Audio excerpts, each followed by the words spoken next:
He was a beast unlike anything boxing had ever seen. Iron Mike Tyson, explosive, relentless, and terrifying. From the moment the bell rang, he charged like a predator, devouring opponents with raw speed and power.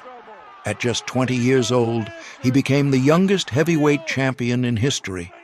His punches were not just powerful, they were violent, calculated, and cruel. One by one, the giants of the sport fell before him.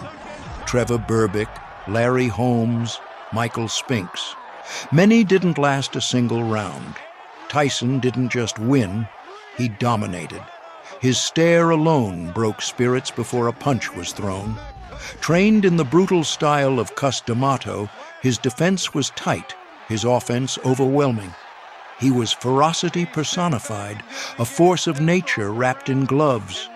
Commentators called him unbeatable, fans called him invincible, opponents feared him, and for years they were right, because no one could stop Mike Tyson. But then came Tokyo, 1990. A quiet underdog named Buster Douglas. No one saw it coming. Tyson was slower, unfocused. Douglas fought with heart, and in the 10th round, he landed the unthinkable. Tyson hit the canvas and stayed down. Just like that, the myth shattered. The king had fallen. In the late 1980s, Iron Mike Tyson stood at the peak of the boxing world. Undefeated, unstoppable. The undisputed heavyweight champion with a fearsome record of 37 wins, 0 losses, including 33 knockouts, many in the first round. He was a force of nature, a symbol of raw power and dominance. On the other side of the ring was James Buster Douglas, a solid but largely overlooked contender. With a record of 29 wins, 4 losses, and 1 draw, Douglas had talent, but lacked the aura of invincibility. He had never fought on a stage this grand, against an opponent this feared.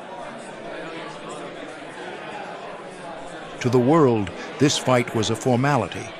Tyson was expected to win easily, another routine knockout. The odds? 42-1. Virtually no one gave Douglas a chance. But what happened next would shock the world and rewrite boxing history.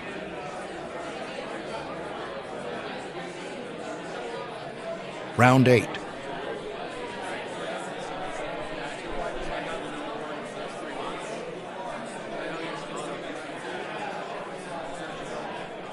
Tyson finally lands a thunderous uppercut. Douglas stumbles, then crashes to the canvas. The crowd roars. It looks like the end. The referee begins to count. 4, 5, 6. But Douglas stirs. Slowly, he rises. At the count of 9, he's back on his feet, defying every expectation, refusing to stay down.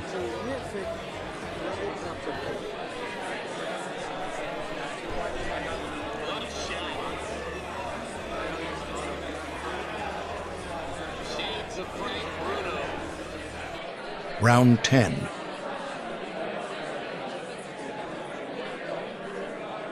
Tyson is hurt. His movements are sluggish. Douglas sees his moment. He fires a sharp uppercut. Tyson's head snaps back. Then comes a furious combination. Left, right, left again. Tyson collapses to the canvas, dazed. He fumbles, looking for his mouthpiece, struggling to rise. The referee counts. But it's over. For the first time in his career, Mike Tyson is knocked out. The world is stunned. Buster Douglas has done the unthinkable.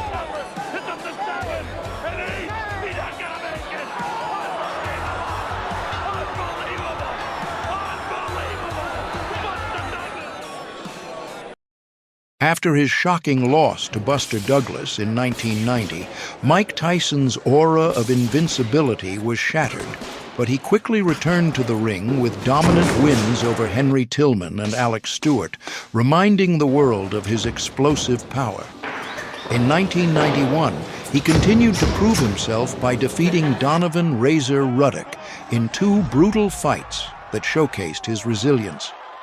Following a brief hiatus, Tyson made a powerful comeback in 1995, knocking out Peter McNeely and Buster Mathis Jr. He reclaimed the WBC title by defeating Frank Bruno in 1996 and added the WBA belt after a quick victory over Bruce Seldon. However, later that year, Tyson suffered a major setback when he lost to Evander Holyfield in an intense bout where he was surprisingly outmatched. In their 1997 rematch, Tyson's frustration boiled over, leading to his infamous disqualification after biting Holyfield's ear. Though he continued fighting until 2005, including a high-profile loss to Lennox Lewis and defeats to Danny Williams and Kevin McBride, Tyson's performances declined, signaling the end of an extraordinary and turbulent boxing career.